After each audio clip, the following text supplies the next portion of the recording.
প্রথম ও একমাত্র বাংলাদেশি ক্রিকেটার হিসেবে অস্ট্রেলিয়ার ফ্র্যাঞ্চাইজি টুর্নামেন্টে বিগ ব্যাশে খেলেছিলেন সাকিব আল হাসান। এরপর আর কারো প্রতি আগ্রহ দেখায়নি টুর্নামেন্ট কর্তৃপক্ষ।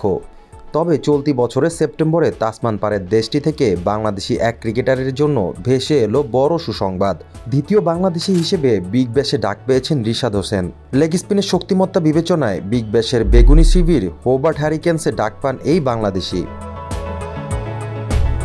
রিশাদ হোবার্ট হ্যারিকেন্সে ডাক পেলেও তার অংশগ্রহণ নিয়েছিল শঙ্কা, কারণ এই সময়ই জাতীয় দলের ঠাসা ব্যস্তসূচি এবং পরবর্তীতে বিপিএল আসর। তবে শেষ পর্যন্ত সব শঙ্কা কাটিয়ে সুখবর মিলেছে এই স্পিন অলরাউন্ডারকে নিয়ে।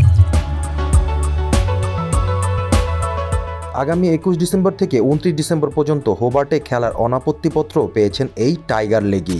বিষয়টি নিশ্চিত করেছেন বিপিএলে রিশাদের দল ফরচুন বরিশালের মালিক মিজানুর রহমান। তিনি জানান, রিশাদকে ছাড়পত্র দেয়া হয়েছে। 29 ডিসেম্বর সে বরিশাল থেকে দলে যোগ দেবে।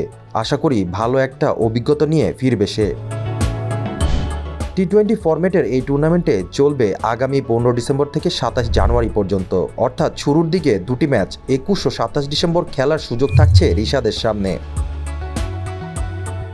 হোবার্ট হ্যারিকেন্স স্কোয়াডে যারা আছেন: Iain Carlisle, Nikhil Chaudhary, Tim David, Paddy Dooley, Nathan Ellis, Peter Hatzoglou, Shai Hope, Rishad Hossain, Caleb Jewell, Chris Jordan, Ben McDermott, Riley Meredith, Mitch Owen, Matthew Wade, Charlie Wakim, Mac right.